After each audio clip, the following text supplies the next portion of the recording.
Giving feedback can be one of the most powerful tools for improving performance, strengthening relationships, and building a positive workplace culture. But let's be honest, most of us find it uncomfortable. We worry about causing offence, triggering defensiveness, or just not saying it right. That's where structure helps. In this video, we'll show you 4 proven feedback models that help make feedback clearer, more respectful, and far more effective. You'll also learn when each one works best so you can choose the right approach for every situation. 1. SBI model. Situation, Behaviour, Impact. This is one of the simplest and most widely used feedback models. It helps keep the message focused and factual. How it works. Situation. Describe when and where the behaviour happened. Behaviour. Focus only on what was observed. Impact. Explain how the behaviour affected you or the team. Example of corrective feedback. In today's meeting, you interrupted your colleague multiple times and made it hard for others to follow their points and disrupted the flow. Example, positive feedback. During this morning's call, you handled the client's concern calmly. This helped keep the conversation productive. It's best used when you need to give quick, focused feedback, you're dealing with a specific behaviour or incident, and time is limited.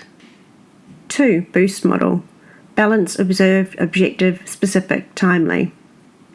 Boost is a checklist to help you make sure your feedback is well-rounded and useful. Balanced. Mix positive and areas for growth. Observe. Base feedback only on what you've seen or heard. Objective. Stick to facts, not assumptions. Specific. Avoid vague language. Timely. Give feedback soon after the event. Example. Your presentation had a strong opening and clear key points. One thing to work on might be your pacing.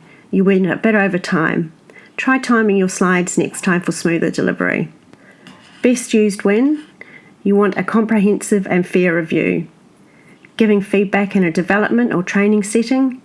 Supporting ongoing improvement. 3. Pendleton Model. Collaborative reflective feedback.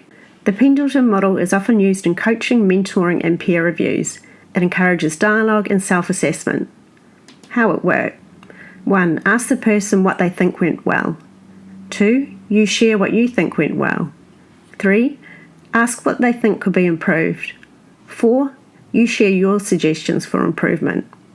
For example, how did you feel the session went? What do you think worked well? Is there anything you would do differently next time? I agree with your point about timekeeping, and I'd also suggest simplifying the slides. Best used when coaching or mentoring individuals, building self-awareness, encouraging reflection and ownership. It's ideal when you want to create a safe two-way conversation about performance or growth. 4. The feedback sandwich. Positive, constructive, positive. This well-known model places constructive feedback between 2 positives. For example, I really liked how you took initiative during the client call. One thing to consider is giving the client more space to speak. It helps build rapport, but overall your confidence came through really well. It works best in low-stakes situations or early in a relationship where trust is still being built. It's best used when you want to keep the tone light and encouraging, deliver minor corrections or coaching moments, offer praise with gentle guidance. However, don't overuse this model, or people may stop trusting the praise and just wait for the criticism in the middle. Each of these feedback models has its strengths. The key is knowing when to use which.